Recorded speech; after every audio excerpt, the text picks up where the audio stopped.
Oi. Bom, hoje, leitura expositiva de Atos capítulo 19, de 8 a 41, tá certo? Lembrando que a semana passada a gente iniciou a terceira viagem missionária junto com Paulo, né?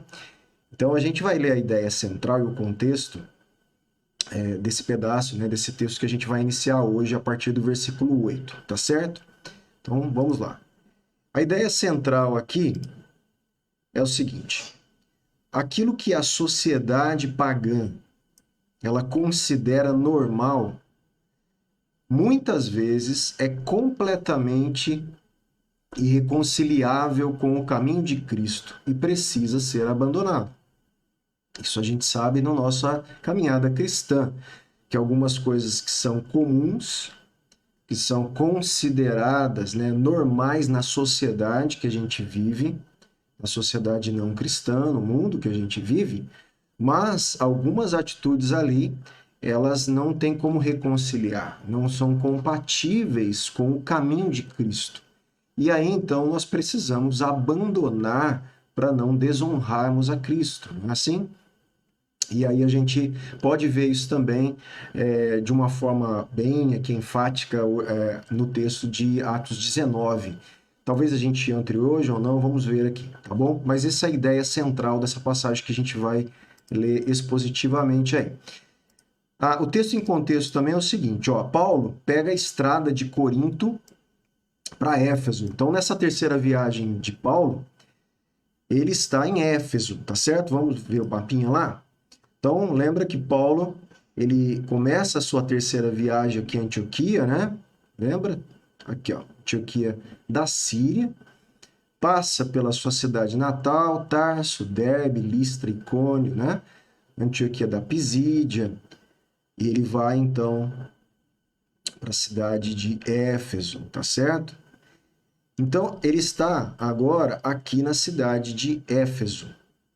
E aqui na cidade de Éfeso, então, é uma cidade importante, vai acontecer o que nós vamos ler aqui em Atos 19, tá certo? Qualquer coisa eu volto para o mapinha depois aqui para mais alguma observação.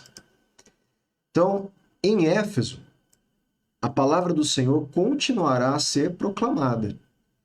Deus realizará milagres extraordinários e o nome do Senhor Jesus será grandemente honrado. Olha só, a grande, entre aspas, porque é assim que, né, o pessoal ali de Éfeso a considera, uma deusa, né?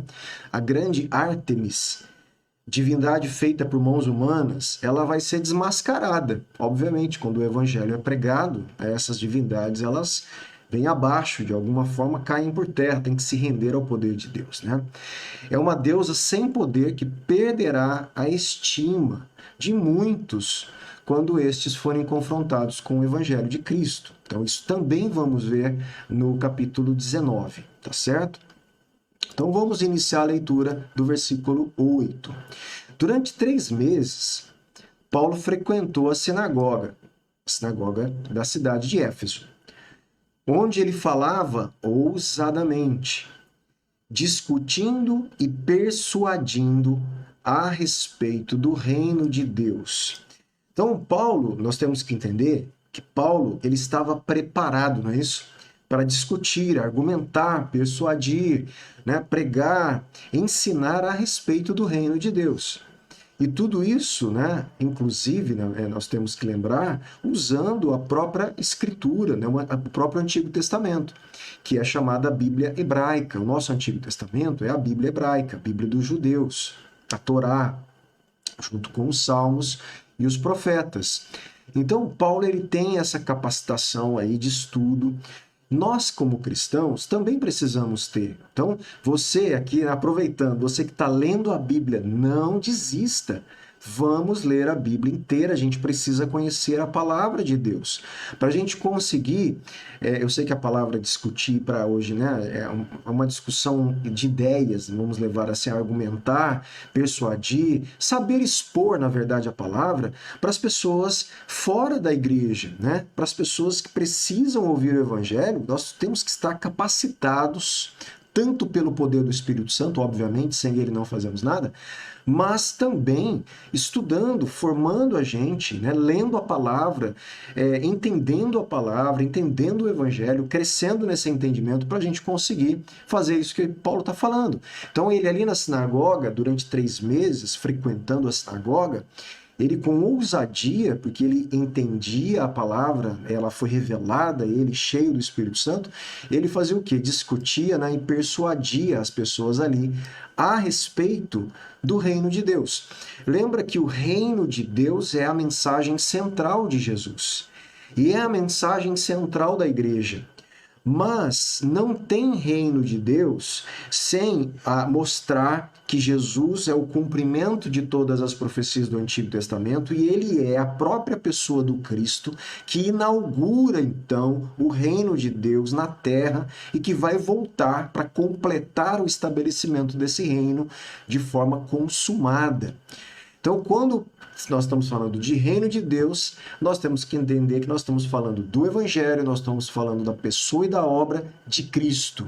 Porque esse é o cumprimento, o início, a inauguração desse reino, que é um reino eterno. Tá?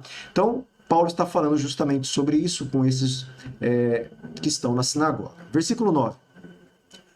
Mas como alguns deles se mostravam, né, como alguns crentes hoje, né, se mostravam teimosos e descrentes. Quanta gente teimosa, né, teimosa em aceitar a verdade de Deus, continua num coração em não acreditar no Evangelho, né, continua ali teimoso, uma teimosia contra a fé verdadeira. Então, tentando seguir os seus próprios caminhos, seus próprios meios de salvação, sendo que a salvação é somente pelo Evangelho. Então, continua teimoso, descrentes, né, na mensagem do Evangelho, descrentes do reino de Deus, da própria vontade de Deus. E é interessante que nós estamos falando de gente que estava frequentando, né, hoje a gente falaria, que está frequentando a igreja, que tem uma religião. No caso aqui, pessoas estavam frequentando a religião judaica, né, que conheciam a Bíblia hebraica. E Paulo falava e explicava a respeito de Jesus, do Cristo, da morte, da ressurreição, e eles estavam ali teimosos e endurecidos para essa mensagem do Evangelho. Gente, nós temos que saber disso, que tem muita gente na igreja que continua não crendo no Evangelho. Né, conhece a Bíblia, sabe da Bíblia, né, do Antigo e do Novo Testamento, conhece as histórias, mas não creem ainda de coração e de fato, teimosos em crer, descrentes, né? E aqui no caso falando mal do caminho, né? Não necessariamente os crentes de hoje falam mal, não, até gosta ali da igreja, tudo, mas acabam não crendo de fato, muitas vezes, na ressurreição de Cristo, na volta de Jesus, no Evangelho, no sacrifício de Cristo, não tem um encontro, né, com a cruz, com o arrependimento, com aquilo que Cristo fez por nós, né? Mas vamos seguir aqui a leitura. Como alguns deles se mostravam teimosos e descrentes, falando mal do caminho, lembra que quem é o do caminho? São os cristãos, tá bom? Eles eram falando, aquele povo ali que fala sobre esse Jesus, eles são o povo do caminho. Era um termo usado para algumas pessoas, para esse grupo, né, para esse movimento que na época eles não sabiam muito bem o que era, se era um movimento judaico, né? Eles não conseguiam. Então eles identificavam, esse pessoal que se identifica com essa mensagem de Paulo, lá de Pedro, de João, né, dos apóstolos lá de Jerusalém, esse pessoal é o pessoal do caminho. Então eles começaram a falar mal do caminho diante da multidão, lá em Éfeso. Paulo se afasta deles. Paulo, eu vou me afastar. Né? Eles não querem ouvir, eu não vou ficar insistindo aqui com pessoas teimosas e descrentes que não abrem o coração para o Evangelho. E ele fala, eu vou me afastar deles, acabou. Né? Vou bater a poeira, né? Vou sacudir o pó aqui e vou para outro canto, falar para outras pessoas. Mas olha só, levando consigo os discípulos, né? Discípulos, então, eram pessoas que seguiam a Cristo, levando essas pessoas que eram discípulos já, ele passou a falar sobre a mesma coisa, sobre o reino de Deus, mas não mais na sinagoga. Ele vai diariamente para um outro local, chamado ali na época Escola de Tirano. tá bom? Já vou falar aqui o que poderia ser esse nome, porque tirano, né? A escola de tirano. Paulo fez isso durante 2 anos. Ele fica em Éfeso, pregando na escola de tirano diariamente sobre o reino de Deus. Então, a todas as pessoas que queriam ouvir Paulo falar, aonde elas encontravam Paulo?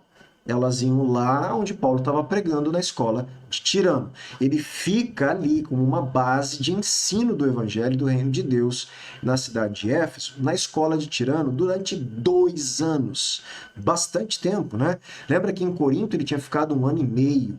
Agora ele fica 2 anos ali ensinando o reino de Deus, de modo que todos os habitantes da província da Ásia. Então vinha gente de tudo quanto é lugar da região ali da Ásia. Eles ouviram a palavra do Senhor.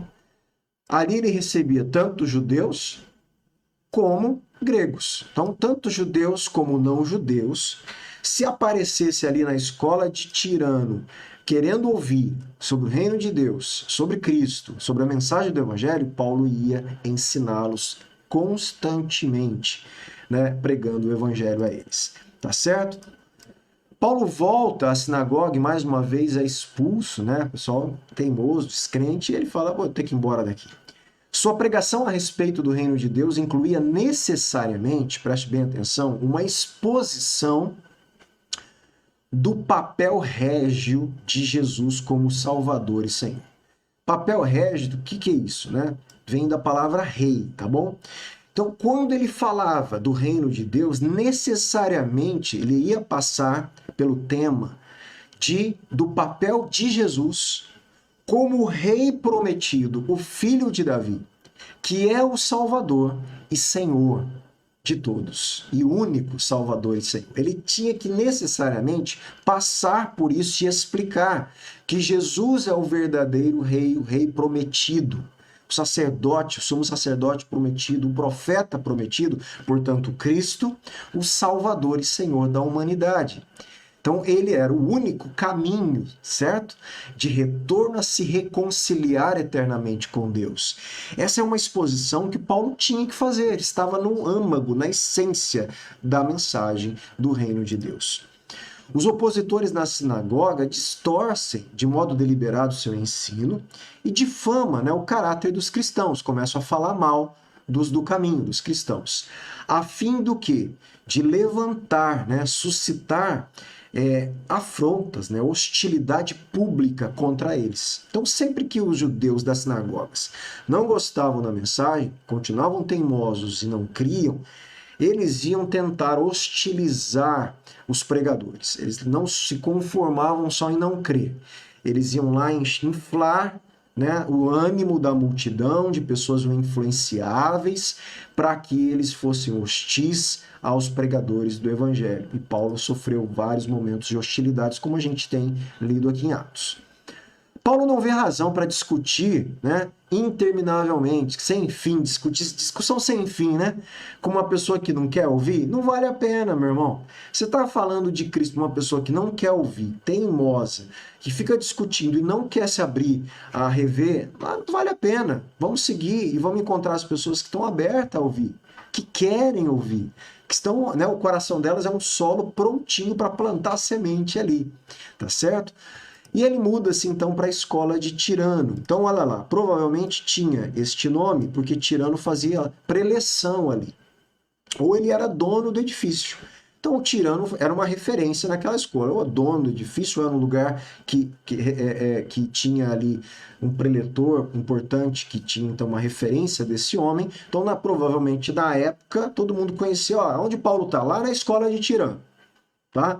Então, era provavelmente ou um preletor importante daquele lugar de ensino, ou então era dono do próprio edifício, não se sabe com certeza. Ali ele ensina um público de predominância não judaica durante 2 anos, mas ele recebe judeus também. Mas existe um grande número agora de pessoas não judeus, gentios, que estão querendo ouvir a mensagem do evangelho. Ele fica tempo suficiente para tratar, olha lá, em profundidade. Ele fica 2 anos, tempo suficiente para ele ensinar com profundidade o quê? Da vida de Jesus, da morte de Jesus, da ressurreição de Jesus e da interpretação das Escrituras e do Antigo Testamento a partir de quem Cristo é, que é o que Paulo faz em todas as pregações dele. Então ele teve tempo suficiente, né, para discipular aquelas pessoas, para ensinar de fato a palavra e o evangelho para elas, para ensinar de fato o que é, por que Jesus viveu a vida que ele viveu. Como que ele é o verbo encarnado de Deus? Por que que ele sofreu? Para que sofreu? Por que foi injustiçado? Por que foi morto na cruz? Como Deus o ressuscitou e por quê? Para que é a ressurreição? O que ela promete a nós? Como interpretar todo o Antigo Testamento à luz de tudo isso, da vida, da morte e da ressurreição de Jesus? Então, Paulo teve tempo ali, todos os dias, né? Com pessoas que queriam ouvir esse ensino, então, de se aprofundar nisso. Então, muitas pessoas e discípulos se levantaram na cidade de Éfeso. Uma vez que Éfeso era um centro comercial, pessoas de toda parte passavam pela cidade de Éfeso. Consequentemente, todos na província da Ásia ouviram o evangelho, né? Vamos ver aqui, olha, vou ler aqui para vocês em 1 Coríntios 16, só para você ter uma ideia dessa amplitude, né, de outras cidades ali que Paulo prega e as pessoas ouvem o evangelho ali em Éfeso. 16:8 diz assim, ó, 1 Coríntios 16:8. Mas Paulo fala, ficarei em Éfeso até o Pentecostes. Aqui Paulo está escrevendo uma carta ao pessoal lá da cidade de Corinto, né, aos coríntios. E ele fala para eles, olha, eu vou ficar em Éfeso até o Pentecostes. Porque uma porta grande e oportuna para o trabalho se abriu para mim. Mas há muitos adversários em Éfeso. Olha ele contando, gente. Ele está falando desse momento que ele vai ficar em Éfeso, que a gente está lendo em Atos 19. E ele conta lá para Coríntios, olha, eu vou permanecer em Éfeso durante um tempo bom, até o Pentecostes. Porque uma porta me abriu aqui em Éfeso para eu falar do evangelho, não é? Mas ali em Éfeso, aqui em Éfeso, Coríntios, ele contando para a igreja que ele tinha também fundado ali em Corinto por carta, aqui tem muitos adversários. E ele continua. E se Timóteo for, façam tudo para que não tenham nada a temer enquanto estiver entre vocês, porque trabalha na obra do Senhor como também eu. Então ele pede para Corinto receber bem Timóteo. E assim ele vai falando, vamos lá no versículo 19 direto. Ó.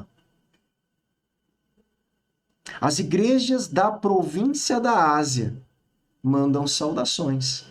Então você percebe que na cidade de Éfeso, ele não alcança só Éfeso, ele alcança também igrejas de toda a província, de Laodiceia, né, e outras cidades ao redor ali de Corinto, que eram então as igrejas da Ásia. Tá certo? Então que legal, ele está escrevendo, né, lá, provavelmente da região da Ásia, ali de Éfeso, ele escrevendo a Corinto, falou, olha, as igrejas da província da Ásia estão mandando saudações para vocês, que são da cidade de Corinto. Então essa interação de Paulo com as igrejas por carta era extraordinário, né, e como ele levava também a saudação de uma igreja para outra, para todo mundo lembrar que o corpo de Cristo é uma só igreja, tá certo? Voltando a Atos 19 aqui.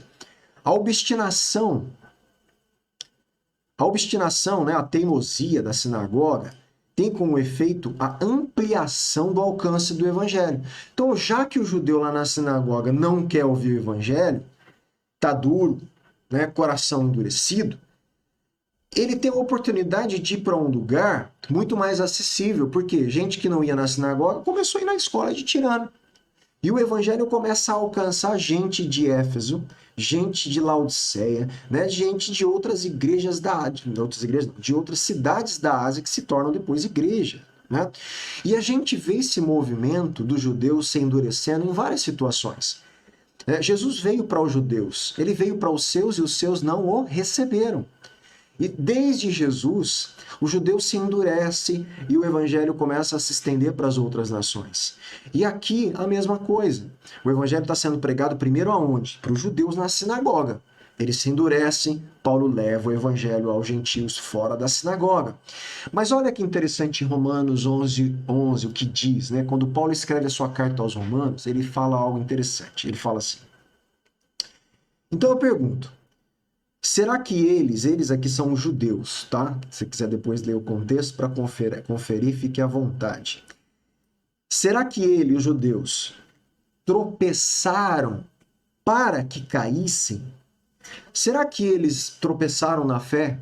Porque eles tropeçaram, mas para que permanecessem caídos sempre? Paulo fala de modo nenhum.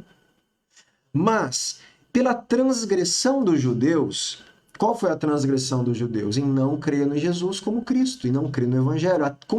Pela transgressão deles, aonde chegou a salvação? A salvação chega a nós, gentios, não judeus. Para que Deus deixa isso acontecer? Olha aqui que Paulo fala. Para fazer com que os judeus ficassem com ciúmes. Então, o que é interessante essa linguagem, né? Até porque a gente entende que ciúme aqui a gente sempre entende numa questão pecaminosa, tudo. Mas é com aquele, né, com aquela coisinha e falar assim, poxa, Deus está se fazendo, Deus está se mostrando a um povo gentil que nunca foi povo dele.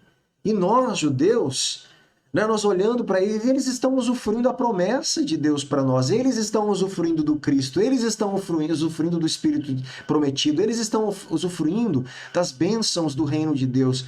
E aí então os judeus vão olhar para os gentios convertidos e vão ficar com ciúme, vão falar, poxa, a gente também quer isso, porque isso sempre foi nosso. Tá? Então essa é uma explicação de Paulo interessante. Porque a mensagem ia para os judeus, eles se endureciam, e aí o evangelho era levado para os gentios. Mas em algum momento, Deus não abandona os judeus. Eles tropeçaram, mas não para ficar caído. Eles, em algum momento, vão voltar os olhos para Cristo, né? Para o Messias, que eles não entenderam e não compreenderam. De alguma forma isso vai acontecer, tem muitas teorias de visões aí na forma disso acontecer e como isso se dá. Mas é justamente nesse sentido que Paulo está trabalhando aqui, tá bom? Voltando então, é provável que as igrejas em Colossos, Laodiceia e Hierápolis tenham sido fundadas por aqueles que foram ouvir Paulo durante sua estada em Éfeso. Então, onde fica aqui, né? Ó, vou mostrar no mapinha mais ou menos aqui, onde fica, né? Ó, aqui, por exemplo, aqui está Éfeso, certo? Laodiceia fica para esse lado aqui, ó, mais ou menos aqui, tá? E Hierápolis um pouquinho para cima, mais para cima de Laodiceia. Então, na verdade, independente com exatidão onde fica, mas tudo na região aqui, né? Que é chamada região da Ásia, aqui, tá certo? Ó, a região da Ásia engloba a cidade de Pérgamo, Esmirna, né, Éfeso, Laodiceia, e assim essas igrejas da Ásia aqui, tudo bem? Então, provavelmente, essas igrejas aqui de Colossos, que eu tinha esquecido aqui, de Laodiceia e Hierápolis, foram fundadas por pessoas que foram discipuladas por Paulo lá na escola de Tirano, quando ele estava em Éfeso. Tá? Então, olha que interessante como pessoas são treinadas por Paulo ali em Éfeso, pessoas da região da Ásia, voltam para as suas cidades e vão fundar cidades. Vão fundar igrejas nas suas cidades. Né? Iniciar a pregação do evangelho, discipular e fazer exatamente o que Paulo fez com elas. E essa é a vida da igreja. É isso que nós, Igreja de Cristo no Brasil, Ministério Fonte de Vida em Penápolis, precisamos fazer. Você precisa entender mais do Evangelho? Então fica 2 anos sendo discipulado, 1 ano e meio que seja, mas depois vai fundar uma igreja, vai fundar um pequeno grupo na sua casa, vai fundar uma reunião, né, de pregação do Evangelho, vai discipular pessoas, a gente vai passar para os outros a mensagem que salva as pessoas da condição de perdição que elas estão. Tá certo? É isso que a gente tem que fazer, gente.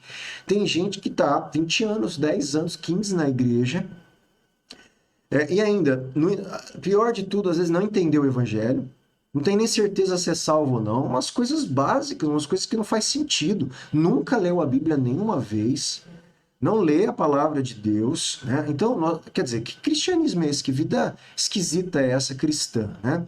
Não tem nenhum desejo de agradar a Deus, não tem desejo de viver uma vida, né, que honre a palavra de Deus, não tem desejo de pregar, de passar o evangelho para as outras pessoas, de falar, né, da palavra de Deus. Então, isso é ruim, porque isso isso tudo que eu estou falando é falta de frutos que mostram que a gente é salvo. Né? O fruto da salvação são essas questões que eu estou falando. É o desejo de agradar a Deus, é o desejo de fazer a vontade de Deus, é o desejo, né, de estar com pessoas que falam a respeito do reino de Deus, é o desejo de falar do evangelho para pessoas que não têm a Cristo. Então, esses são desejos de pessoas salvas. Então, preste bem atenção aí. Fala, Deus, me ajuda, me dê o Espírito Santo, me dê a clareza do Evangelho para eu entender. Eu realmente fui salvo pelo Evangelho de Cristo. E eu quero, então, agora exercer a minha vida cristã, testemunho cristão na sociedade, mas também a minha missão de pregar o Evangelho e fazer discípulos. Tá certo? 11. Deus, pelas mãos de Paulo, fazia milagres extraordinários. Então, além de toda a sabedoria de Paulo, de clareza no evangelho, de clareza na pregação da palavra, de clareza na interpretação das escrituras, ainda vinha o poder de Deus fazendo sinais, milagres, prodígios, maravilhas, né? Aonde ele estava ali, o poder de Deus ia com Paulo e se adiantava então, e olha o que chegava a acontecer ali em Éfeso, né? Chegou ao ponto, né, de as pessoas aí, ó, levarem os enfermos, de levarem para, né, os enfermos, levarem aos enfermos lenços e aventais do seu uso pessoal. A gente não entende por que Paulo usava lenço, né, e avental. Eram lenços e aventais de trabalho, tá bom? Aventais que eles amarravam tipo na cintura e lenços para a cabeça.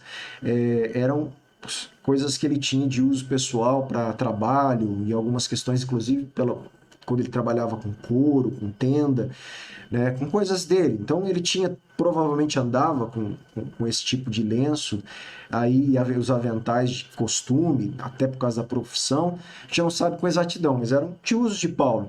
E aí as pessoas pegavam de Paulo esses lenços, levavam para os enfermos lá, né, e as pessoas eram curadas.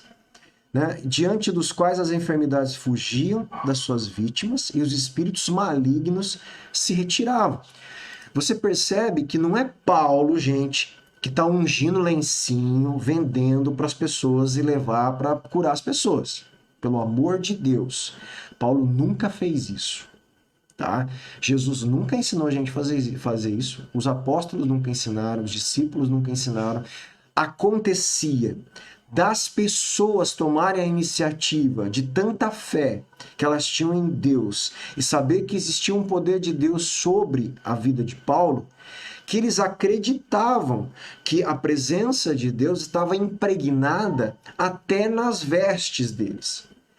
E aí eles pegavam o lenço, levavam pela fé que Deus ia curar aquela pessoa.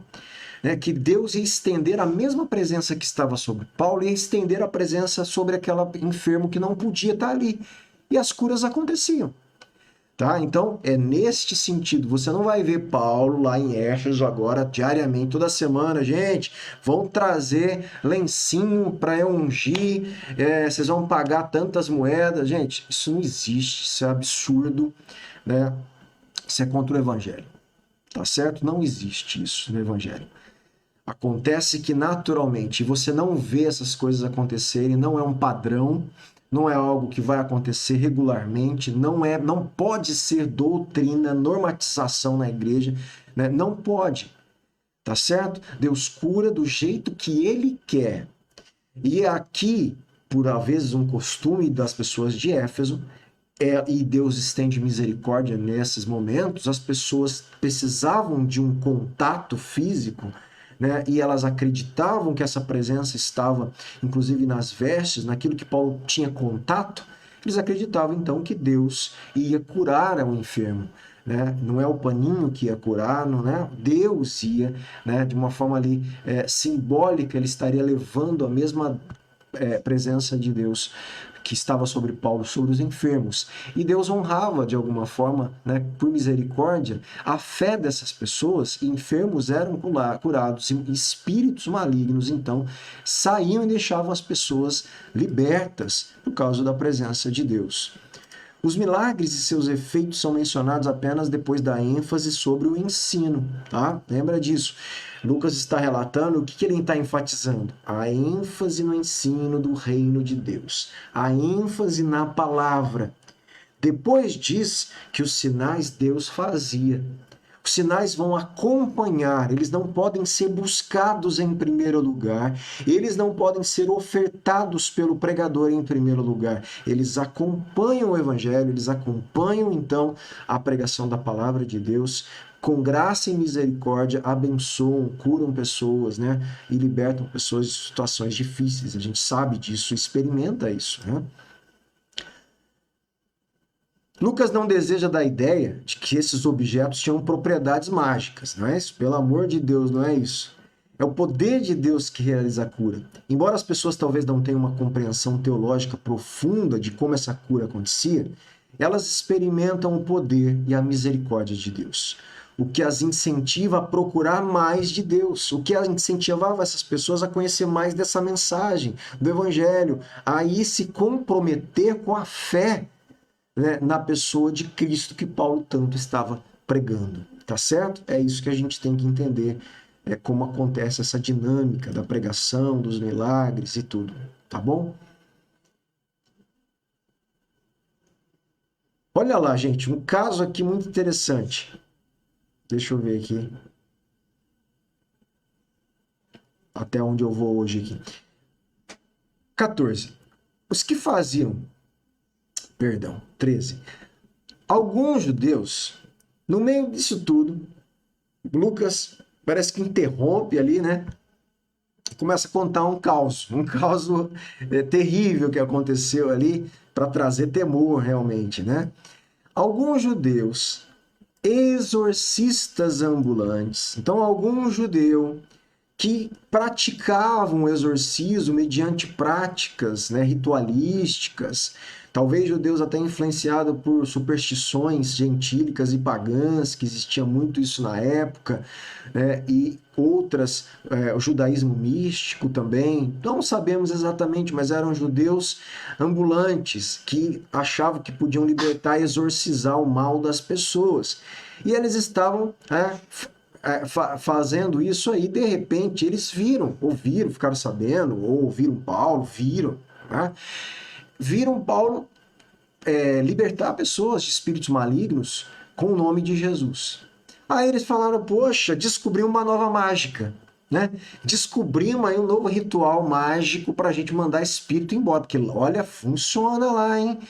Paulo, os espíritos, todos os espíritos malignos foram embora. Esse Paulo é poderoso, esse Jesus que ele fala e deve ter um poder. E o segredo é o seguinte: é só falar em nome do Senhor Jesus que acontece. Meu irmão, tem um monte de crente hoje que pensa assim, que acha que falar em nome de Jesus é frase mágica. É frase, né, de uma coisa que você vai falar, um ritual mágico. Fala em nome de Jesus, está amarrado em nome de Jesus. Não sei o que lá em nome. Na verdade, fica usando o nome de Jesus em vão, erroneamente, né, tomando o nome de Jesus em vão, descumprindo até o mandamento. Tá certo? Cuidado com isso. Tá? E esses caras estavam fazendo isso, eles não tinham compromisso nenhum com Jesus, não tinham compromisso nenhum com o Evangelho, não tinham compromisso nenhum com a pregação de Paulo, eles queriam usufruir do poder de Jesus, do poder mágico que eles achavam que tinha. Aí, metaforicamente, cair do cavalo. Né? Pior do que cair do cavalo, olha o que aconteceu. Eles tentaram invocar o nome do Senhor Jesus sobre pessoas possuídas de espíritos malignos, dizendo, olha o que os caras falaram para um espírito maligno, possuído, né, que estava possuindo uma pessoa. Ordeno que saiam dessa pessoa pelo poder de Jesus a quem Paulo prega. Então, em nome de Jesus, em nome, né, no poder de Jesus, a quem Paulo prega, mas isso não é mágica. Né? Não é uma frase mágica que o Espírito vai falar, olha, conseguiu achar, eu sou vulnerável, a minha fraqueza é falar essa frase. Em nome de Jesus, vai embora. Meu irmão, sinto muito, você pode falar o que for, os espíritos não vão embora se você não tiver um compromisso com Cristo, não tiver um compromisso com a pessoa e a obra de Cristo. Nome de Jesus não é uma frase mágica. Nome na cultura hebraica, e esses caras são judeus, eles deveriam saber disso, mas provavelmente influenciados por superstições aqui. O nome é justamente uma extensão da pessoa, da obra, do caráter. Então, em nome de quem Cristo é para mim, na minha vida, do meu compromisso com Ele, do poder que Ele tem de me salvar, né, do poder que Ele é em si e do nosso compromisso, agora Cristo está habitando em mim. Então, diante disso, em nome de Jesus, o espírito maligno sai, o demônio vai sair com certeza. Mas nesse caso, que compromisso esses caras tinham com Jesus? Nada. Eles estavam achando que era só falar uma palavrinha mágica e o negócio ia acontecer. Se deram mal. Os que faziam isso eram 7 filhos de um judeu chamado Seva. Cara sumo sacerdote ainda. Olha o que o espírito maligno fala para eles. Seus filhos aí do sumo sacerdote, conheço Jesus. Olha o que o demônio fala. Eu conheço Jesus e sei quem é Paulo. Né? Eu sei que se Jesus estivesse falando comigo, eu teria que obedecer. Eu sei que se Paulo estivesse falando comigo em nome do Cristo Jesus, eu teria que obedecer. Eu sei do poder que há na vida de Paulo por causa do compromisso que ele tem com Jesus. Mas vocês quem são? Né? O que vocês são? Que compromisso é esse que você tem com esse Paulo e com Jesus? Você não tem compromisso nenhum, vocês não são nada. O que vocês estão representando o quê? Gente, olha o confronto desse demônio, desse espírito maligno, a esses caras que se achavam exorcistas. E o possuído do espírito maligno agarra os caras, meu irmão, salta sobre eles, domina a todos e de tal modo venceu a briga ali, né? Prevaleceu contra eles. Os caras, olha só, arrancou a roupa dos caras, deixou os caras nus, feridos. Eles tiveram que fugir, então, envergonhados para casa. Tá? Então, não ache você que falar em nome de Jesus é uma frasezinha mágica que vai te proteger de tudo quanto é mal. O que vai te proteger de tudo quanto é mal é se você está em Cristo e Cristo está em você. Aí o nome de Jesus reflete a vida e o compromisso, e o pacto, a aliança que você tem com Cristo. Aí você pode ter certeza, meu irmão, tudo quanto é cão, diabo aí, demônio, tem que fugir.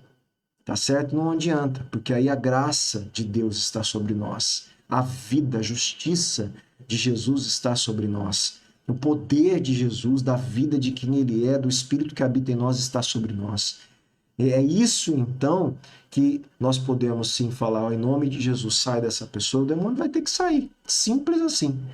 Então, se você não está em Cristo, Cristo em você, não adianta você ficar falando em nome de Jesus, ficar usando o nome de Deus em vão, achando que isso é frase mágica aqui.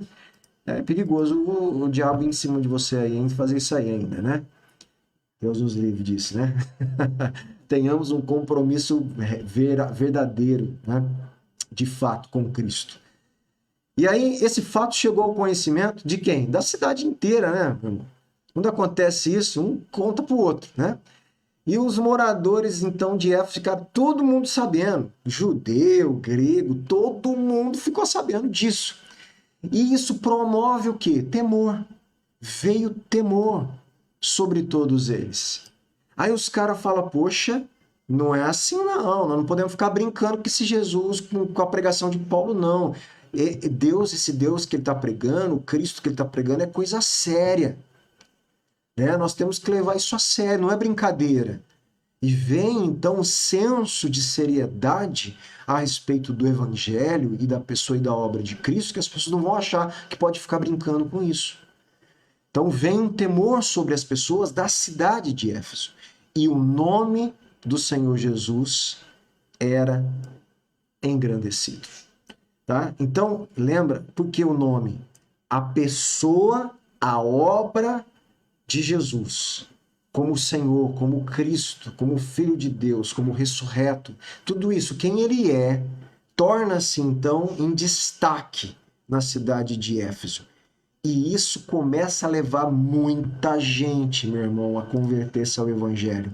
Muitos dos que creram vieram confessando e denunciando publicamente as suas próprias obras. Gerou um movimento de arrependimento na cidade de Éfeso e confissão de pecado, abandono de feitiçaria, de práticas mágicas para o compromisso do evangelho de forma extraordinária. E o que aconteceu, para terminar aqui, a semana que vem a gente retoma, tá bom?